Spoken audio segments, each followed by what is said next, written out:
ವಿಚಾರವಂತನೇ ಹಣವಂತ, ಶ್ರೀಮಂತ, ಧೈರ್ಯವಂತ. ಸಾಗು, ಮುಂದೆ ಸಾಗು. ನೀ ಯಾರಿಗೆ ಹೆದರ್ತಾ ಇದೆಯಾ? ಕಥೆಯ ಮೂಲಕ ಇವತ್ತಿನ ಒಂದು ಪ್ರವಚನವನ್ನು ಪ್ರಾರಂಭ ಮಾಡ್ತೇವೆ.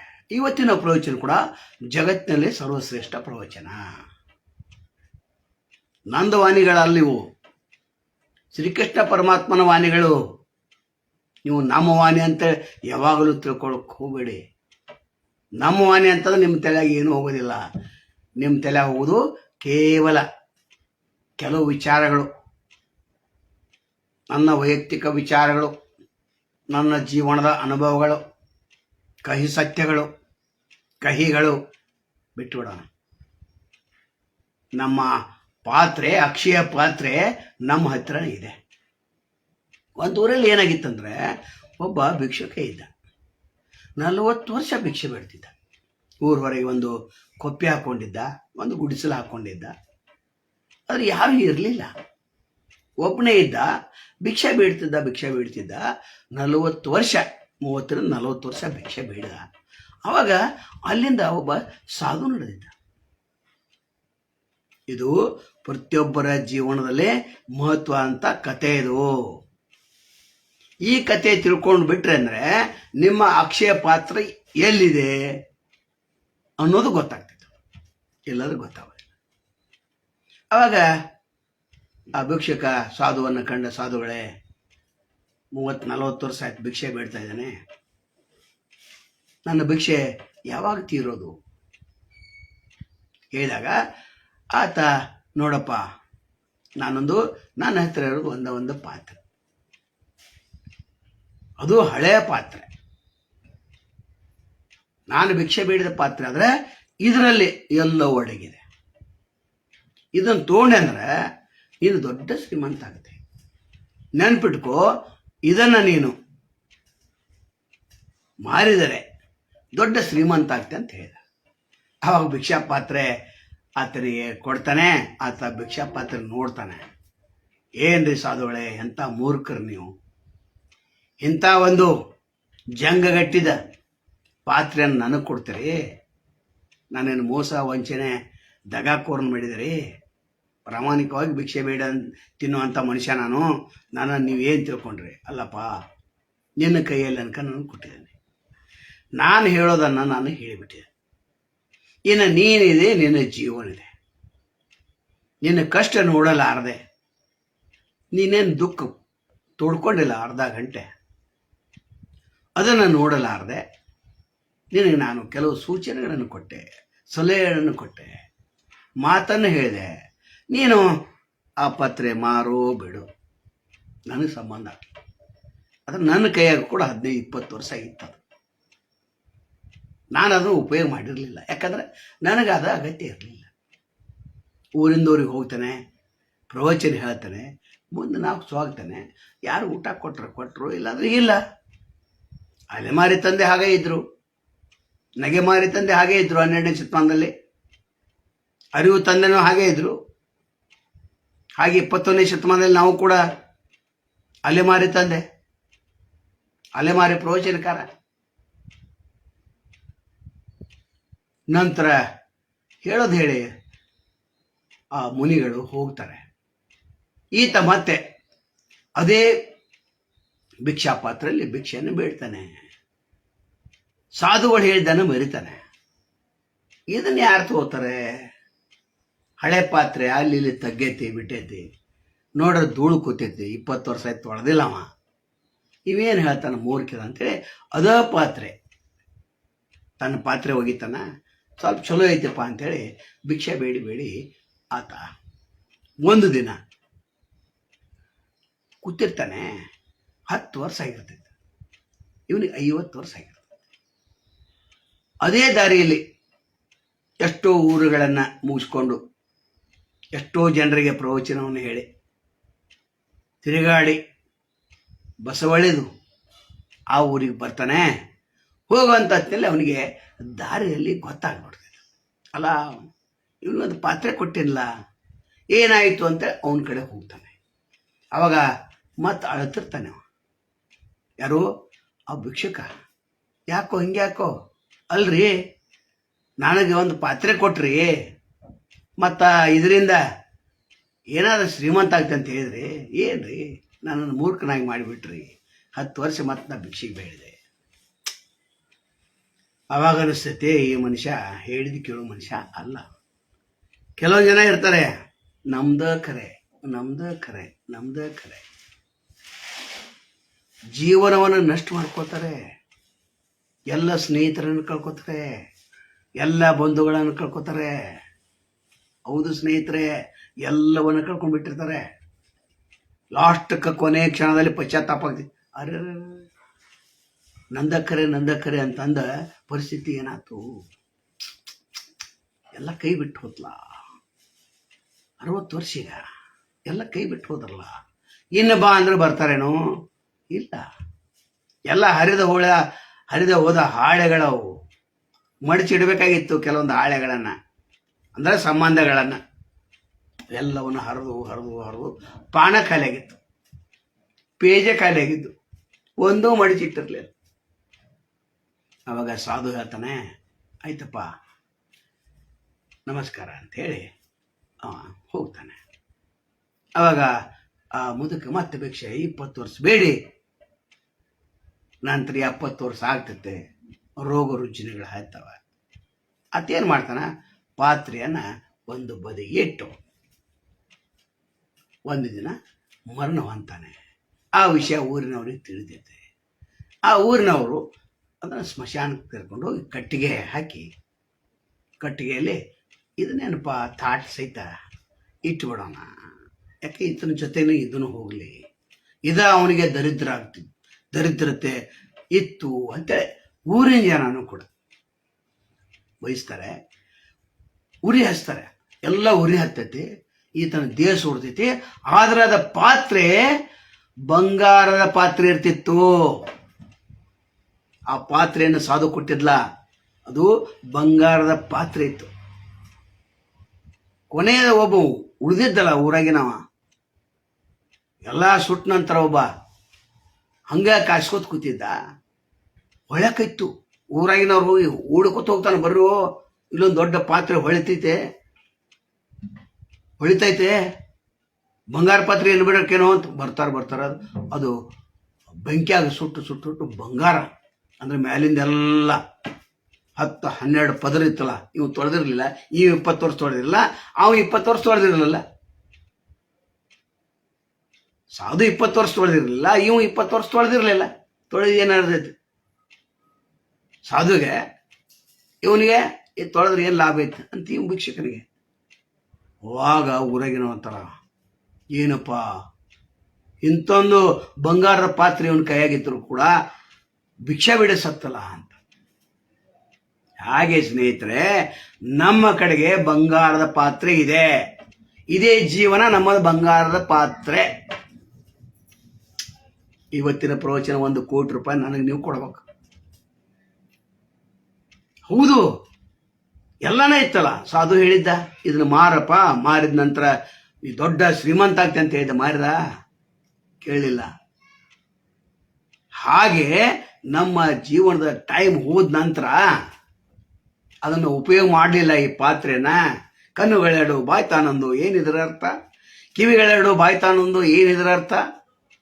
ಕೈಗಳೆರಡು ಬಾಯ್ತಾನೊಂದು, ಏನಿದ್ರ ಅರ್ಥ ಗೊತ್ತಲಿಲ್ಲ ಅಂತಂದ್ರೆ ಅವನಿಗೆ ಗೊತ್ತಾಗ್ಲಿಲ್ಲಲ್ಲ, ಆ ಪಾತ್ರದ ಅರ್ಥ ಗೊತ್ತಾಗ್ಲಿಲ್ಲ.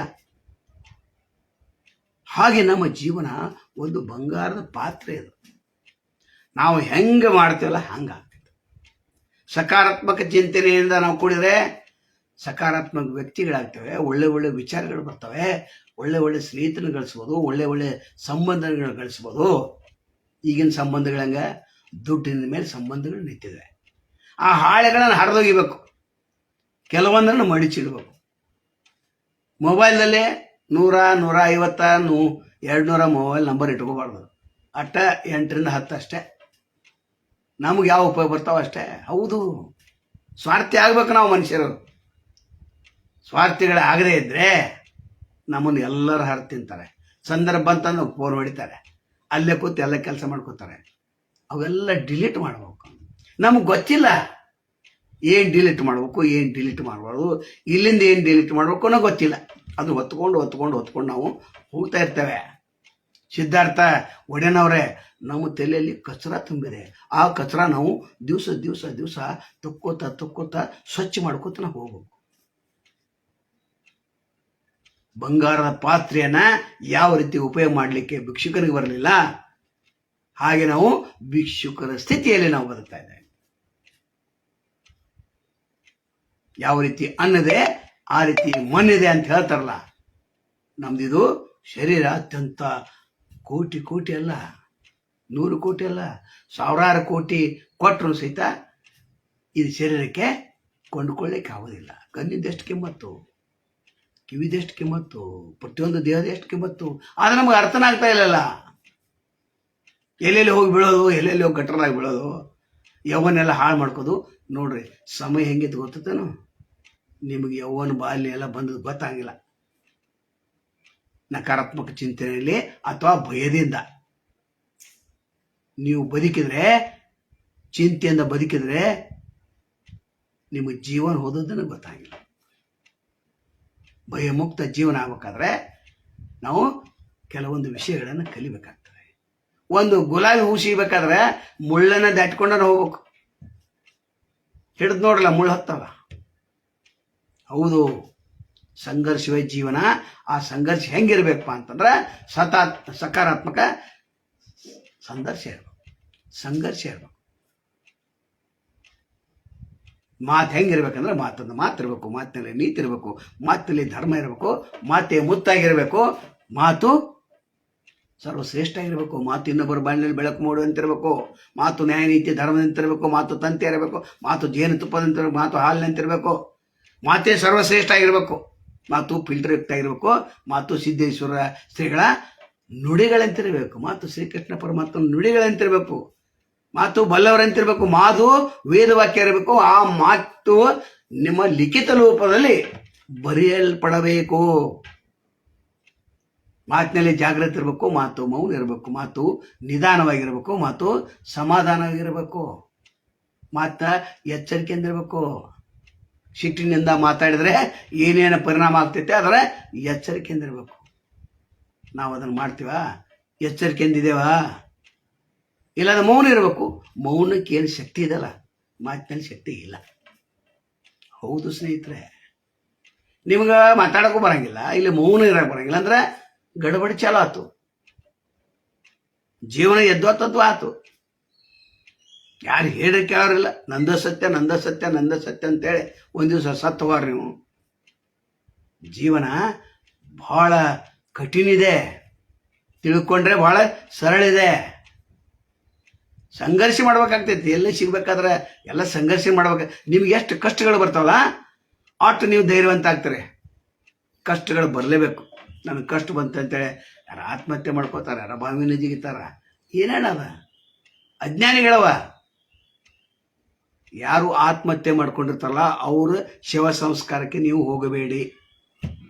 ಯಾರು ವಿಷಯ ಕೊಡು ಸತ್ತಿರ್ತಾರ ಅವ್ರ ಶವ ಸಂಸ್ಕಾರಕ್ಕೆ ಹೋಗಬೇಡಿ. ಯಾವ್ದು ಹೆದರು ಪುಕ್ಕಿರ್ತಾರಲ್ಲ, ಹೆದರಿ ಜೀವನವನ್ನ ನಷ್ಟ ಮಾಡ್ಕೊಂಡಿರ್ತಾರ ಅವನ ಶವ ಸಂಸ್ಕಾರಕ್ಕೆ ಹೋಗಬೇಡಿ. ಕೆಲವೊಂದು ವಿಚಾರಗಳನ್ನ ನಾವು ಸ್ಪಷ್ಟವಾಗಿ ಹೇಳ್ತಿರ್ತೇವೆ. ಏನು ಲಾಭ ಇಲ್ಲ. ಒಬ್ಬ ಕುಂಬಾರ ಒಂದು ಗಡಿಗೆ ಮಾಡ್ತಾನೆ, ಎಷ್ಟು 20 ನಿಮಿಷ ಅಂತೇಳಿರಿ ಒಂದು ಗಡಿಗೆ. ಆದ್ರೆ 1 ಸೆಕೆಂಡ್ದಲ್ಲಿ ಒಬ್ಬ ಹೊಡಿತಾನೆ. ಅಂಥವ್ರು ಹೊಡ್ಯವ್ರು ಭಾಳ ಇದಾರೆ. ಅದರಿಂದ ಎಚ್ಚರಿಕೆ ಇರಬೇಕು. ಸ್ನೇಹ ಮಾಡ್ಬೇಕಾದ್ರೆ ಭಾಳ ಎಚ್ಚರಿಕೆಯಿಂದ ಸ್ನೇಹ ಮಾಡ್ಬೇಕಾಗ್ತದೆ. ಹೌದು, ಭಾಳ ಎಚ್ಚರಿಕೆಯಿಂದ ಇಲ್ಲಾರ ಒಂದೇ ಒಂದು ಮಾತಿನಿಂದ ನಿಮ್ಮನ್ನೆಲ್ಲ ಮುಗಿಸ್ಬಿಟ್ಟಿರ್ತಾನೆ. ಅತ್ಯಂತ ಮಹತ್ವದ್ದು 4-5 ದಿವಸ ಹಿಂದೆ ಒಂದು ಪ್ರವಚನದಲ್ಲಿ ಒಂದು ವಾಕ್ಯವನ್ನು ಹೇಳಿದೆ. ನಿನ್ನೆ ಭಯಮುಕ್ತ ಜೀವನ ಅಂತ ಹೇಳಿದೆ. ಮೂಢನಂಬಿಕೆ ಬಗ್ಗೆ ಹೇಳಿದೆ. ನೀವು ಸನಾತನ ಧರ್ಮದ ಹಿಡ್ಕೊಂಡು ನಮ್ಮ ಸಂಪ್ರದಾಯ ಅಂತ ಏನು ಹಿಡ್ಕೊಂಡು ಹೋಗಿದ್ರಲ್ಲ, ಇಲ್ಲ ಸಂಪ್ರದಾಯ ಅಲ್ಲಲ್ಲ, ಆ ಗೊಡ್ಡ ಸಂಪ್ರದಾಯಗಳವು. ಅವು ಹೇಳಕ್ಕೆ ಕೂತ್ರೆ ಒಂದು 1000ಕ್ಕಿಂತ ಹೆಚ್ಚಿದಾವ. ಪುರೋಹಿತರು ತಮ್ಮ ಸ್ವಾರ್ಥಕ್ಕಾಗಿ, ಪಂಡಿತರು ತಮ್ಮ ಸ್ವಾರ್ಥಕ್ಕಾಗಿ ಅವರು ಎಲ್ಲವನ್ನು ಕೇಳಿಸಿ ಹೋಗಿದ್ದಾರೆ. ನಮ್ಮ ಮೈಯಲ್ಲಿ ಹಿಂಗೆ ರಕ್ತ ಇದಲ್ಲ, ಎಲ್ಲ ಕಡೆ ಎಲ್ಲಿ ಚುಚ್ಚರು ಎಲ್ಲ ರೋಗ ಹೊಂಟಿತ್ತು. ಅದನ್ನ ನಾವು ಸುಧಾರಿಸಕ್ಕೆ ಸಾಧ್ಯ ಇಲ್ಲ ಅಂತ ಅರ್ಥ. ಅಷ್ಟು ನಮ್ಮ ರಕ್ತದಲ್ಲಿ ಇಳಿಸ್ಬಿಟ್ಟಿದ್ದಾರೆ ಅವರು. ಅದನ್ನು ನಾವು ಸಂಪ್ರದಾಯ ಅಂತ ತಿಳ್ಕೊಂಡ ನಡೆದೆ. ಸ್ವತಂತ್ರ ವಿಚಾರ ಮಾಡೋರಿಲ್ಲ, ಸತ್ಯ ಮಾತಾಡೋರಿಲ್ಲ. ಸತ್ಯ ಮಾತಾಡ್ರೆ ಕಹಿ ಆಗ್ತೈತೆ, ಆತನಿಗೆ ನೀವು ಬದುಕಲಿಕ್ಕೆ ಕೊಡೋದಿಲ್ಲ.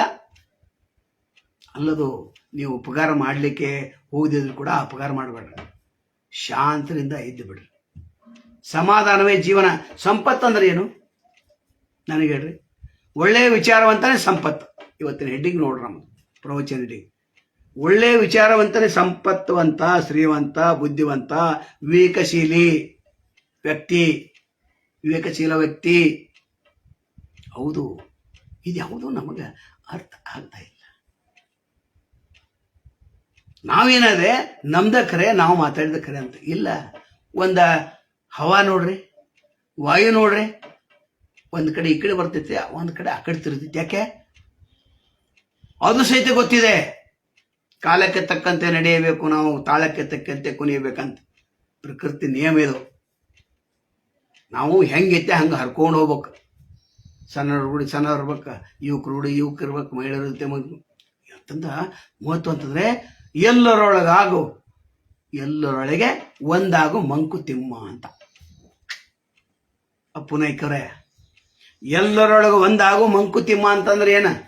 ಎಲ್ಲರೊಳಗೆ ನೀವು ಬೆರೀಬೇಕು, ಯಥಾಸ್ಥಿತಿಯಲ್ಲಿ ಆತನನ್ನು ಸ್ವೀಕಾರ ಮಾಡ್ಬೇಕು. ಇದು ದೊಡ್ಡದು, ಒಂದು 10 ಕೋಟಿ ರೂಪಾಯಿ ಶಬ್ದ ಇದು. ಯಾರು ಹೆಂಗಿದಾರಪ್ಪ ಹಂಗೆ.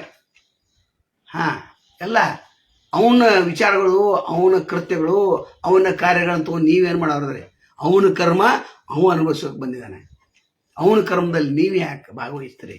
ನಿಮ್ಮ ಕರ್ಮಗಳನ್ನು ನೀವು ಚೆನ್ನಾಗಿ ಮಾಡಲ್ಲ. ಕರ್ಮಗಳನ್ನು ಚೆನ್ನಾಗಿ ಮಾಡ್ಲಿಕ್ಕೆ ಬರ್ತೈತೆ, ಅದು ಬರಾಗಿಲ್ಲ ಅಂತ ಯಾರು ಹೇಳಿದ್ರೆ? ನಮ್ಮ ಕರ್ಮಗಳನ್ನು ನಾವು ಚೆನ್ನಾಗಿ ಮಾಡಿದ್ರೆ ಭಗವಂತ ಮೆಚ್ಕೊಳ್ತಾನೆ. ಭಗವಂತ ಅಂದ್ರೆ ಇದೇ ಶರೀರ, ದೇಹವೇ ದೇವಾಲಯ, ಶರೀರ ಹೊನ್ನ ಕಳಿಸೋಯ್ಯ. ನೀವು ಮತ್ತೆ ಭಗವಂತ ಅಂದ್ರೆ ಮತ್ತೆ ಗುಡಿ ಗುಂಡಾರ ಅಡ್ಡಾಕ್ ಶುರು ಮಾಡ್ತೀರಿ. ಅಲ್ಲಿ ಏನೂ ಇಲ್ಲ, ಏನೂ ಇಲ್ಲ. ಕೇವಲ ಇಡೀ ದೇಶ ತುಂಬೆಲ್ಲ ನೋಡಲ್ಲ ಗುಡಿ ಗುಂಡಾರಗಳು ಹೆಚ್ಚಿದಾವ. ಆ್ಯಕ್ಚುಲಿ ನಮ್ಮ ದೇಶ ಎಲ್ಲ ಹೆಚ್ಚು ಲೈಬ್ರರಿ ಇರಬೇಕಾಗಿತ್ತು, ಅವಾಗ ದೇಶ ಸುಧಾರಿಸ್ತಿತ್ತು. ಜಪಾನಿ ಲೈಫ್ ಸ್ಟೈಲ್ ನಮ್ಮ ಲೈಫ್ ಸ್ಟೈಲ್ ನೋಡಿದ್ರೆ ಅವರು 20% ನಾವು ಆಗಂಗಿಲ್ಲ. ಖರೆ ಹೇಳ್ಬೇಕಾಗ್ತದೆ, ಸತ್ಯ ಹೇಳ್ಬೇಕಾಗ್ತದೆ. ಏನು ಸಂಯಮ, ಏನು ಶಿಸ್ತು, ಏನು ದೇಶ ಪ್ರೇಮ. ಆ ದೇಶ ಪ್ರೇಮವನ್ನು ಉಳಿಸ್ಕೋಬೇಕು. ನಾವು ಉಳಿಸ್ಕೊಂಡಿದ್ದೇವ? ಇಲ್ಲ. ಇನ್ನು ಎಲ್ಲೆಲ್ಲಿ ಇವತ್ತೊಂದು 10-15 ವಿಚಾರಗಳನ್ನು ಹೇಳ್ಬೇಕಂತ ವಿಚಾರ ಇದೆ. ಎಲ್ಲೆಲ್ಲಿ ನಿಮಗೆ ಸನ್ಮಾನ ಸಿಗ್ತೈತಿ ಅಲ್ಲಿ ನೀವು ಹೋಗ್ಬೇಕಷ್ಟೆ. ಕರೆಯದೇ ಬರುವವನಿಗೆ ಬರಿಗಾಲಿನಿಂದ ತಿರುವನೇ ಕರೆದು ಕೆರವಿನಿಂದ ಹೊಡೆಯಲೇ ಸರ್ವಜ್ಞ ಅಂತ ಆಗಬಾರ್ದು. ನಿಮ್ಮ ಮನಸ್ಸಿಗೆ ಯಾರು ನೋವು ಮಾಡ್ತಾರಲ್ಲ, ನಿಮ್ಮ ಆತ್ಮಕ್ಕೆ ಯಾರು ಘಾತಕ ಮಾಡ್ತಾರ, ಅಲ್ಲಿ ಹೋಗಲೇಬೇಡಿ. ಹೋಗೋದು ಏನು ಜೋರುತ್ತಿದೆ? ಏನು ಜೋರುತ್ತಿದೆ? ಏನು ಸಂಬಂಧಗಳು ಹೆಂಗಿದಾವ? ದುಡ್ಡು ಮೇಲೆ ಅವನ ಮೇಲೆ. ಹೌದಾ? ಅವ್ರಿಗೆ ಅಟ ಮದುವೆ ಬಾ ಅಂತ ಹೇಳೋದು, ಊಟ ಮಾಡ್ತಾರೆ, ಕಸ ಅಷ್ಟ ಮುಗಿತ. ನಮಗೆ ಜನರ ಅಗತ್ಯೈತಿ, ಅವರಿಗೆ ಸಂಬಂಧ ಕಾಯ್ಕೋ ಅಗತ್ಯೈತಿ. ನಾಟಕ ಮಾಡ್ತಾರ, ಪೌಡರ್ ಹಚ್ಕೊಂಡು ಬರ್ತಾರ. ಆಯ್ತಪ್ಪ, ನೀನು ಪೌಡರ್ ನಿನಗಿರಲಿ, ಇನ್ನೊಂದು ತಾಸು ಆದ ಕೂಡಲೇ ಹೋಗ್ಬಿಡ್ರಿ 12-1 ಗಂಟೆಗೆ. ಇನ್ನು ಹೆಚ್ಚಾಗಿ ಸ್ನೇಹಿತರೆ, ಮೌನವಾಗಿ ಯಾರು ಇರ್ತಾರಲ್ಲ, ಕಲಿತಾರಲ್ಲ, ಅವರಂತ ಸರ್ವಶ್ರೇಷ್ಠ ವ್ಯಕ್ತಿ ಯಾರೂ ಇಲ್ಲ. ಹೌದು, ಅದಕ್ಕೆ ಹೆಚ್ಚಾಗಿ ಋಷಿ ಮುನಿಗಳು ಯಾಕೆ ಊರು ಹೊರಗೆ ಇರ್ತಿದ್ರು, ಯಾಕೆ ಕಾಡಿನಲ್ಲಿ ಇರ್ತಿದ್ರು ಅಂದ್ರೆ ಅಲ್ಲಿ ಮೌನಕ್ಕೆ ಹೆಚ್ಚು ಬೆಲೆ ಐತೆ ಅಂತ ಅವರಿಗೆ ಗೊತ್ತಾಗಿತ್ತು. ಇನ್ನು ನಿಮ್ಮ ಮಾತಿಗೆ ಯಾರು ಬೆಲೆ ಕೊಡಂಗಿಲ್ಲ, ಅವ್ರ ಮುಂದೆ ನೀವು ಯಾಕೆ ಮಾತಾಡ್ತೀರಿ? ನನ್ನ ಪ್ರಶ್ನೆ. ನಿಮ್ಮ ಮಾತಿಗೆ ಬೆಲೆ ಇಲ್ಲರಪ್ಪ, ಹೆಂಡತಿ ನಿಮ್ಮ ಮಾತಿಗೆ ಕಿಮ್ಮತ್ ಕೊಡಂಗಿಲ್ಲ ಅಂತ ಹೇಳ್ರಿ. ಮಗ ನಿಮ್ಮ ಮಾತು ಕೇಳಕ್ಕೆ ಕಿಮ್ಮತ್ ಕೊಂಡು ನೀವು ಯಾಕೆ ಅವ್ರಿಗೆ ಹೇಳ್ಬೇಕು? ಪದೇ ಅವ್ರಿಗೆ ಯಾಕೆ ನೀವು ಮಾತಾಡಿಸ್ಬೇಕು? ಏನು ಗರಜೈತಿ? ಇಲ್ಲಲ್ಲ, ನಿಮ್ಮ ಮಾತು ಅತ್ಯಂತ ಮಹತ್ವ ಇರ್ತೈತಿ. ಆ ಮಾತಿಗೆ ಬೆಲೆ ಕೊಡ್ಲಿಲ್ಲ ಅಂದ್ರೆ, ಈಗ ನಾವು ಪ್ರವಚನ ಹೇಳ್ತಿರ್ತಾರಪ್ಪ 365 ದಿವಸ ಯಾರ್ದನ್ನು ದುಡ್ಡು ಕೇಳಿದ್ರೆ ಏನು ನಮಗೇನು ಅಗತ್ಯ ಇತ್ತ? ನಿಮ್ಮನ್ನು ಸುಧಾರಿಸಿ, ನಿಮ್ಮ ಪರಮ ಜ್ಞಾನಿಗಳನ್ನು ಮಾಡಿ, ನಿಮಗೆ ಸಾಕ್ಷಾತ್ಕಾರ ಮಾಡಿ ನನಗೇನು ಲಾಭ ಇತ್ತು? ಲಾಭ ಇಲ್ಲ. ಸತ್ಯ ತಿಳಿಸ್ಬೇಕು. ಜನ ನರಕದಲ್ಲಿದ್ದಾರೆ, ಮೂಢನಂಬಿಕೆಯಿಂದ ಬಳಲ್ತಾ ಇದ್ದಾರೆ. ಕಾಮ ಕ್ರೋಧ ಲೋಭ ಮೋಹ ಮದ ಮತ್ಸರ ಅಹಂಕಾರ ಸಿಟ್ಟಿನಿಂದ ಹೊಟ್ಟೆ ಕಿಚ್ಚಿನಿಂದ ಸಾಯ್ತಾ ಇದ್ದಾರೆ. ಅಲ್ಲಪ್ಪ, ಜೀವನ ಅದಲ್ಲ. ನಿಮ್ಮದ ಕೈಯಲ್ಲಿ ಅಮೃತ ಪಾತ್ರೆ ಇದೆ, ಬಂಗಾರದ ಪಾತ್ರೆ ಇದೆ. ನೀವೇ ಒಂದು ಸ್ವಚ್ಛ ಬಂಗಾರ. ಇದನ್ನು ನೀವು ಉಪಯೋಗ ಮಾಡ್ಕೊರಿ, ದೊಡ್ಡ ಶ್ರೀಮಂತರಾಗ್ತೀರಿ, ಜ್ಞಾನಿಗಳಾಗ್ತೀರಿ, ಬಲ್ಲವರಾಗ್ತೀರಿ, ವಿವೇಕಶೀಲಿಗಳಾಗ್ತೀರಿ ಅಂತ ಹೇಳಕ್ ಬಂದದ್ದು ನಾವು ಅಷ್ಟೇ. ಹಿಂದೆ ನಾವು ಪ್ರವಚನ ಮಾಡುವಂಥ ಹೊತ್ತಿನಲ್ಲಿ ಯಾರಾದರೂ 500 ರೂಪಾಯಿ ಹಾಕ್ತಿದ್ರು, 500, 1000, 2000 ಹಾಕ್ತಿದ್ರು ನಮ್ಗೆ ಗೂಗಲ್ ಪೇ, ಫೋನ್ ಪೇ. ಆವಾಗ ಸ್ವಲ್ಪ ಆಶ್ಚರ್ಯ ಆಗ್ತಿತ್ತು. ನಾವು ಕೇಳ್ತಿದ್ವಿ, ಬೇಡ ಹಾಕ್ರಪ್ಪ, ಸ್ವಲ್ಪ ತೊಂದರೆದಲ್ಲಿದ್ದೇನೆ ಅಂತ ಹೇಳ್ತಿದ್ದು. ಅವಾಗ ಯಾವಾಗ ಒಬ್ಬ 1 ರೂಪಾಯಿ ಹಾಕಿದ್ಲ, ಭಾಳ ಮನುಷ್ಯನ ನೋವಾಯ್ತು. ಅದು ಆ ದಿವಸದ ಪ್ರವಚನ ಒಂದು 100 ಕೋಟಿದ ಬೆಲೆದ ಪ್ರವಚನ ಇತ್ತು ಆ ದಿವಸ. ಆ ಶಬ್ದದ ಅರ್ಥ ತಿಳ್ಕೊಂಡು ಬದುಕಿದ್ರೆ ಆತ ಪಾವನ ಆಗ್ತಿದ್ದ. ಆತ 1 ರೂಪಾಯಿ ಯಾಕೆ ಹಾಕಿದ, ಕೈ ಮುಗಿದ್ಬಿಟ್ರು. ಬೇಡಪ್ಪ, ನಿಮ್ಮ ಸಂಗತಿನೂ ಬೇಡ, ನೀವು ಬೇಡ ಅಂದರೆ ಕೇಳಿದ ನಂತರ ಏನೋ ಕೊಡಬೇಕು ಅನ್ನೋದು ಜ್ಞಾನ ಬೇಕಲ್ಲ. ಇಷ್ಟೊಂದು ಬುದ್ಧಿಯನ್ನು ಹೇಳ್ತಿರ್ತೇವೆ, ಇಷ್ಟೊಂದು ಜ್ಞಾನವನ್ನು ಹೇಳ್ತಿರ್ತೇವೆ. ಯಾರ ಸಲಾಗಿ? ನಿಮ್ಮ ಜೀವನ ಅರಳಬೇಕು, ಹೂವಾಗಬೇಕು. ಹೂವಿಗೆ 1 ದಿವಸ ಕೊಟ್ಟಿದ್ದೇವ್ರೆ, ನನಗೆ 100 ವರ್ಷ ಕೊಟ್ಟಿದೆ. ಆ ಹೂವಿನಂತೆ ನಾನು ಬಾಳ್ತೇನೆ, ಬದುಕ್ತೇನೆ, ಸುವಾಸನೆಯನ್ನು ಕೊಡ್ತೇನೆ ಅಂತೇಳಿ ಅದು ಹೇಳ್ತೇವೆ. ಈ ಬದುಕು ಅತ್ಯಂತ ಸುಂದರ ಇದೆ, ಅಕ್ಷಯ ಪಾತ್ರೆ ಇದೆ. ಅದಕ್ಕೆ ಕತೆ ಮೂಲಕ ಯಾಕೆ ಹೇಳಿದಂದ್ರೆ, ಆ ಕತೆ ನೀವು ಊರಿಗೆ ಹೇಳ್ಬೇಕು, ಎಲ್ಲ ಕಡೆಗೆ ಆ ಕಥೆಯನ್ನು ಹೇಳ್ಬೇಕು. ನಾವು ನಮ್ಮ ಅಕ್ಷಯ ಪಾತ್ರೆ ಇಟ್ಕೊಂಡು, ಬಂಗಾರ ಇಟ್ಕೊಂಡು, ಎಲ್ಲ ಇಟ್ಕೊಂಡು ಬೇರೆದವರ ಭಿಕ್ಷಾಂದಿ ಮಾಡತ್ತೆ ಅಂದ್ರೆ ನಾವು ಎಂಥ ಭಿಕ್ಷುಕರು? ನಮಗೇನು ಗೊತ್ತಿದೆ? ಜೀವನದ ಮರ್ಮ ಏನು ಗೊತ್ತಿದೆ ಹೇಳಿ? ಜೀವನದ ಮರ್ಮ ಹೆಂಗೆ ಗೊತ್ತಿದೆ? ಸಕಾರಾತ್ಮಕ ಚಿಂತನೆ ಆಗ್ಬೇಕಾದ್ರೆ ಬೆಳಿಗ್ಗೆ ಎದ್ದ ತಕ್ಷಣ ನಾವೇನು ಹೇಳ್ತಲ್ಲ ವಿಚಾರಗಳನ್ನು ಬರೆದು ಇಟ್ಕೋಬೇಕು ಒಂದೊಂದು ಹಾಳೆಯಲ್ಲಿ. ಇನ್ನು ಇನ್ನೊಬ್ಬರ ಅವಲಂಬನೆಯಿಂದ ನೀವು ಬದುಕಲಿಕ್ಕೆ ಹೋಗಬೇಡಿ. ಬಹಳ ಅಪಮಾನ ಆಗ್ತಿತ್ತು. ಯಾಕಪ್ಪ ಜೀವನ ಅಂತ ಇದ್ರಲ್ಲಿ ಈಗ ಗಳಿಸ್ಲಿಕ್ಕೆ ಪ್ರಾರಂಭ ಮಾಡ್ಬೇಕು, ಈಗ ಉಳಿಸ್ಲಿಕ್ಕೆ ಪ್ರಾರಂಭ ಮಾಡ್ಬೇಕು. ಕೊನೆ ಕ್ಷಣ ಭಯಾನಕ ಆಗಬಾರ್ದು, ಸಂತೋಷ ಇರಬೇಕು, ಸಮಾಧಾನ ಇರಬೇಕು, ನಕ್ಕೊತ್ ಸಾಯ್ಬೇಕು. ಶರಣಂಗೆ ಮರಣವೇ ಮಹಾನವಮಿ, ಅದೊಂದು ದೊಡ್ಡ ಶಬ್ದ. ಇಂಥ ಶಬ್ದ ಅಲ್ಲ ಅದು. ಆ ಶಬ್ದಕ್ಕೆ ಒಂದು ಹಿಡಿತಿದೆ.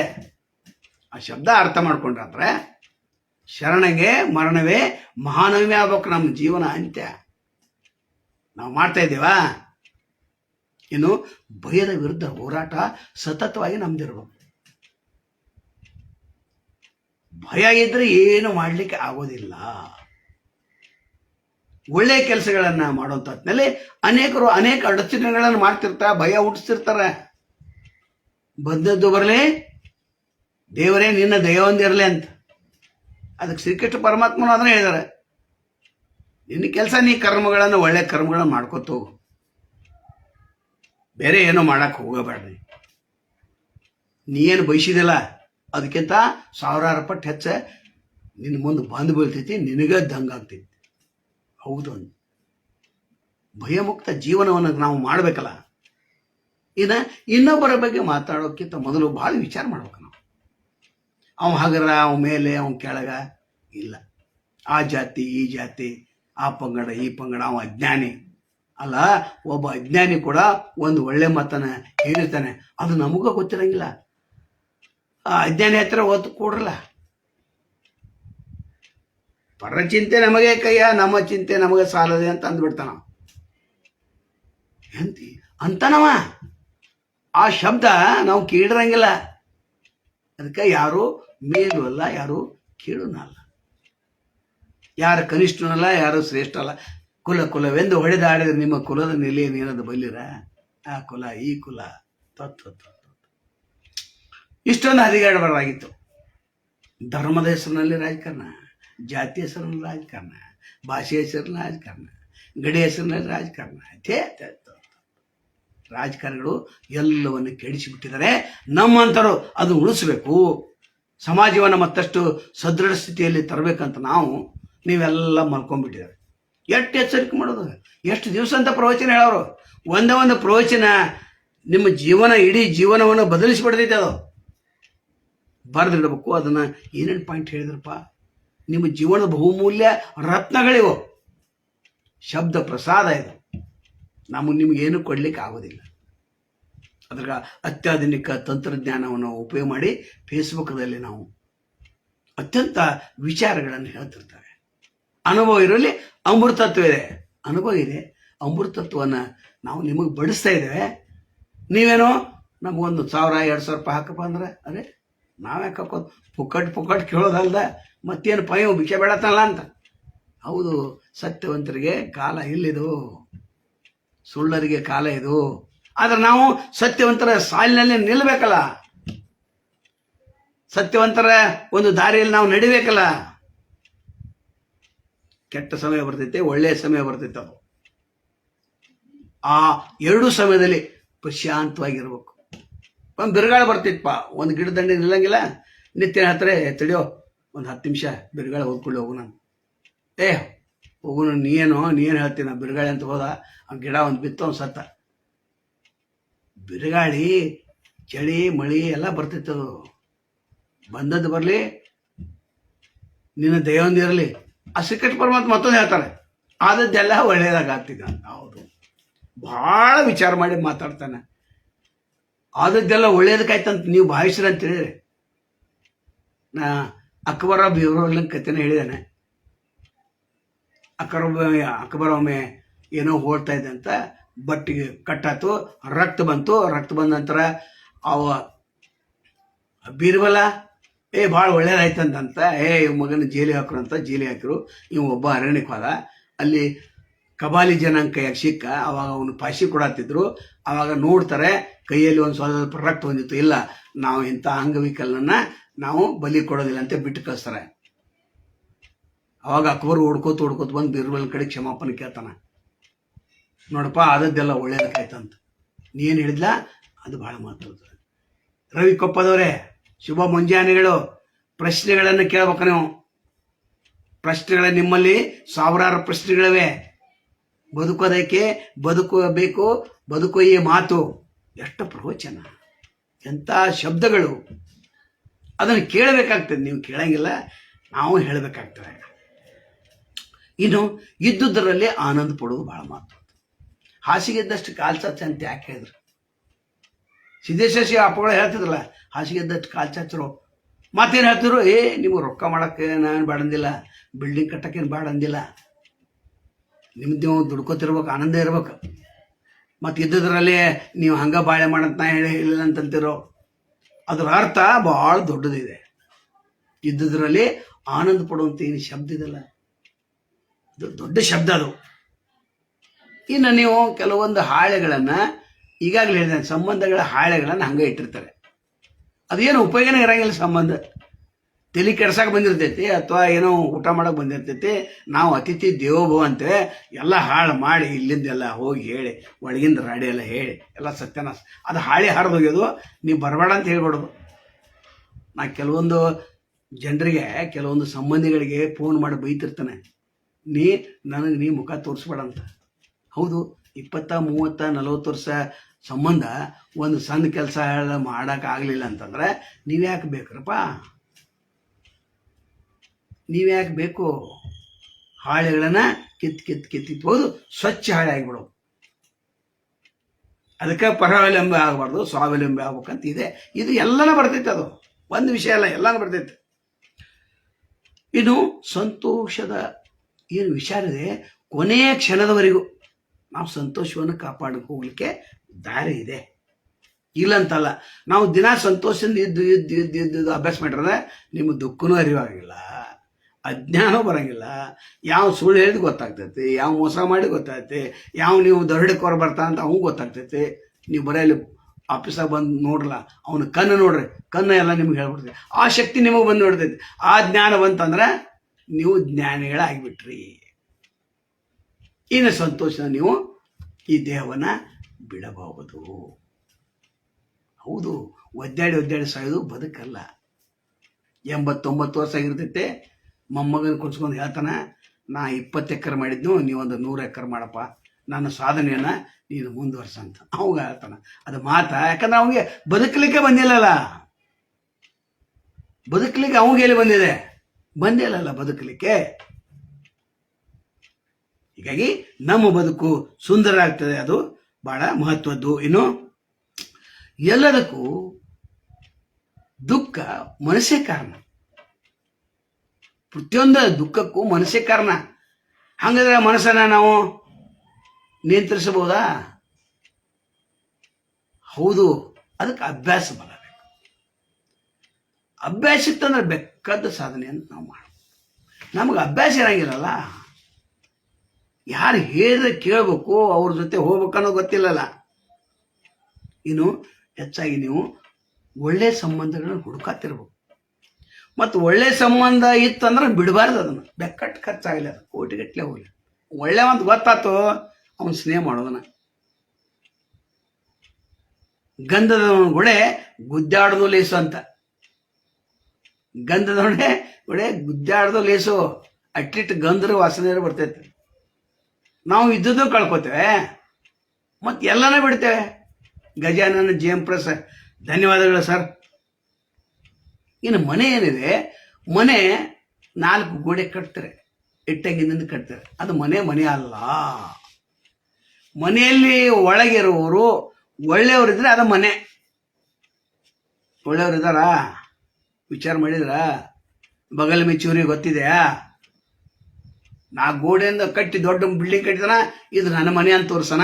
ಭಿಕ್ಷುಕ ಒಂದು 10 ರೂಪಾಯಿ ಹೊರಗೆ ಬಂದು ಕೊಡಂಗಿಲ್ಲ, ಯಾರೇ ಬಂದ್ರೆ ನೀರು ಕೊಡಂಗಿಲ್ಲ, ಕಿಟಕಿಯಾಗಿ ನೋಡ್ತಾನೆ ಯಾರು ಬಂದಾನಂತ. ಎಲ್ಲ ಪರ್ಫೆಕ್ಟ್ 100% ಆದ ಕೂಡಲಿ ಅವ್ನು ಬಗಲ ತೆಗ ಸಣ್ಣಂಗೆ. ಜೀವನ ಅಲ್ಲದು, ಹೆದರಿಕೆ ಜೀವನ ಅಂತಾರೆ. ಇದಕ್ಕೆ ಶ್ರೀಮಂತರು ಹೆಚ್ಚು ಹೆದರ್ತಿರ್ತಾರ ಅವ್ರು. ಯಾಕೆ? ಎಲ್ಲ ಏನೇನು ಮಾಡಿರ್ತಾರಲ್ಲ. ಬಡವೆಲ್ಲ ಹೆದರ್ತಾನೆ, ಪಟ್ನ ಬಗಲ ತೆಗಿತಾನೆ. ಬಾಪ ಕೂಡು, ಮಜ್ಜಿಗೆ ತಗೋ, ನೀರು ತಗೋ, ಊಟ ಮಾಡ್ತೇನಂತ. ನೀರು ಹೇಳ್ತಾನ. ಕಲ್ಮಶ ಏನೂ ಇರಂಗಿಲ್ಲ, ಅವನೇ ಶ್ರೀಮಂತ. ಅದನ್ನ ಹೇಳಿದ್ ನಾವು. ಸಂತೋಷದಿಂದ ಇರೋನೇ ಶ್ರೀಮಂತ, ಒಳ್ಳೆಯ ಮನುಷ್ಯನಿರೋನೇ ಶ್ರೀಮಂತ, ಒಳ್ಳೆಯ ಕರ್ಮಗಳನ್ನು ಮಾಡುತ್ತಾ ಬದುಕುತ್ತಿರುವನೇ ಶ್ರೀಮಂತ. ನಾವು ದುಡ್ಡಿದ್ದ ಶ್ರೀಮಂತ ಅಂತ ನಾವು ಹೇಳ್ತೇವೆ. ಇನ್ನು ನಾವೇನು ಮಾಡ್ಬೇಕಂದ್ರೆ, ಅಸಫಲ ವ್ಯಕ್ತಿಗಳಿರ್ತಾರಲ್ಲ, ಅವ್ರ ಕಡೆ ನಾವು ಸಲಹೆ ಕೇಳಕ್ಕೆ ಹೋಗ್ತೇವೆ. ಅವ ಮೊದಲೇ ಅಸಫಲ ಇರ್ತಾನೆ, ಅವನು ಕೂಡ ಸಲಹೆ ತಗೋತೇವೆ. ಎಷ್ಟು ಮೂರ್ಖರು ನಾವು. ನಿಮ್ಗೆ ಗೊತ್ತೈತೆ, ಅವನು ಜೀವನದಲ್ಲೆಲ್ಲ ವಿಫಲ ಆಗಿದ್ದಾನೆ, ಅಸಫಲತೆಯಿಂದ ಬಳತಾನೆ. ಅವನು ಹೋಗಿ ನಾವು ಗೈಡೆನ್ಸ್ ಕೇಳ್ತೇವೆ. ಅಂತ ಭಾಳ ಉದಾಹರಣೆಗಳು ಸಾಕಟ್ಟಿದಾವ. ಅವನು ತನಗೆ ಏನು ತಲೆ ಕಸರ ಐತ್ಲ, ಆ ಕಸರದ ವಿಚಾರ ನಿಮ್ಗೆ ಹೇಳವ. ಹೌದಲ್ಲ, ನೀವು ಹೇಳತ್ತೇನೆ ಖರೆ ಅಂತ ನಿಮಗೆ ಅನಿಸ್ತೈತಿ. ಯಾಕಂದ್ರೆ ಆ ವಿಚಾರ ಮಾಡಿ ಅದು ಅದ್ಭುತವಂತ ಕ್ರಿಯೆಗಳನ್ನು ಮಾಡೋದು ಬಿಟ್ಟು ಅವು ಅಸಫಲ ಯಾಕಂದ್ರೆ ಅವು ಧೈರ್ಯ ಪಡಿಸಲಿಲ್ಲ.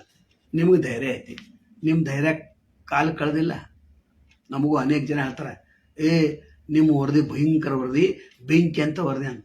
ನೀವು ತಿಳ್ಕೊಂತಾರೆ ಬೆಂಕಿ ನಮಗೆ ಬೆನ್ನೆ ಸಮಾಜ ತಿದ್ಬೇಕಾದ್ರೆ ಕಿವಿ ಹಿಂಡಬೇಕಾಗ್ತದೆ. ಚಡಿ ಚಮ್ ವಿದ್ಯಾ ಗಮಗಮ್ ಅಂತ ನಿಮಗೆ ಗೊತ್ತಿದೆ. ಆದ್ರೆ ಈಗಿನ ಕಾಲ ಬಹಳ ಸೂಕ್ಷ್ಮದ ಕಾಲ. ಸೂಕ್ಷ್ಮದಿಂದ ನಾವು ನಮ್ಮ ದಾರಿಯನ್ನು ನಾವು ಕಂಡುಕೊಳ್ಬೇಕು. ನಮ್ಮ ಸಮಯನ ನಮಗೆ ಹೆಚ್ಚು ಕೊಟ್ಟು ಇನ್ನೊಬ್ಬರಿಗೆ ಒಂದು 10 ನಿಮಿಷ, 5 ನಿಮಿಷ, 3 ನಿಮಿಷ. ನಿಮ್ಗೆ ಯಾರ ಜೊತೆ ಎಷ್ಟು ಹೆಂಗೆ ಮಾತಾಡ್ಬೇಕು ಗೊತ್ತೇ ಇಲ್ಲ. ಪ್ಯೂನ್ ಗುಡೆ ಅಥವಾ ಮನೆ ಕೆಲಸವ್ರ ಗುಡೆ ಎಷ್ಟು ಮಾತಾಡಬೇಕು, ನಿಮ್ಮನ್ನು ನೀವು ಎಷ್ಟು ಮಾತಾಡಬೇಕು, ಹೆಂಡತಿ ಗುಡೆ ಹಂಗೆ ಮಾತಾಡಬೇಕು, ಸೊಸಿ ಗುಡೆ ಹಂಗೆ, ಮಗನ ಗುಡೆ ಯಾರ್ಯಾರಿಗೆ ಎಷ್ಟೆಷ್ಟು ಟೈಮ್ ಕೊಡಬೇಕು ಏನು ಗೊತ್ತಿಲ್ಲ. ಯಾವ ಮೂರ್ಖಿದಾನ ಅವನು ಕೂಡ 1 ತಾಸು, ಮತ್ತು ನಮ್ಮ ಅಂಥವ್ರ ಗುಡೆ ಒಂದು 5 ನಿಮಿಷ.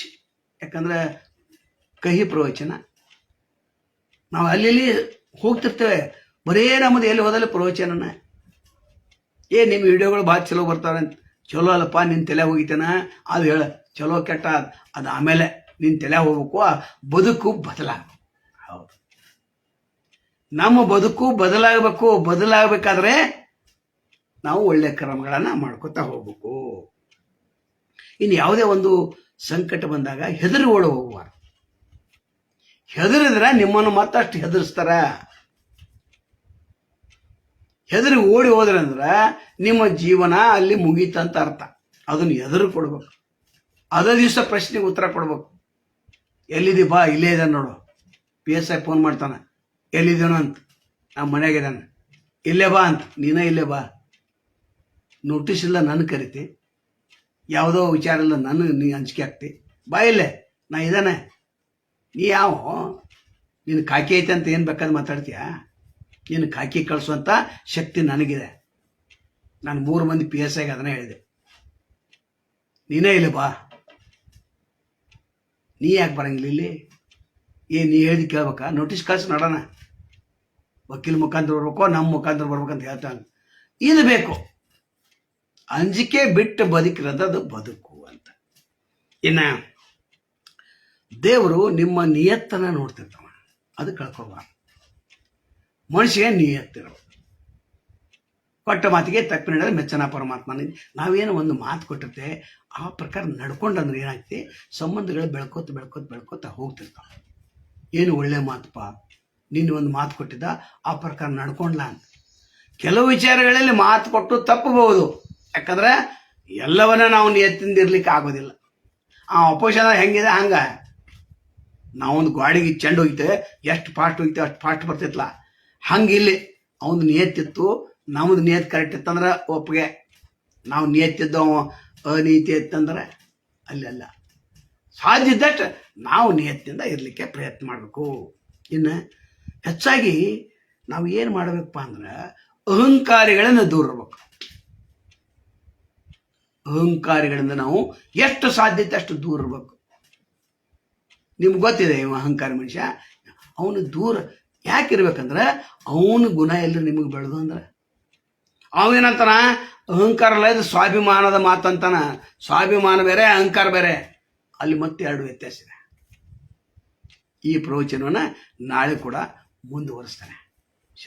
ಶರಣಾರ್ಥಿಗಳು.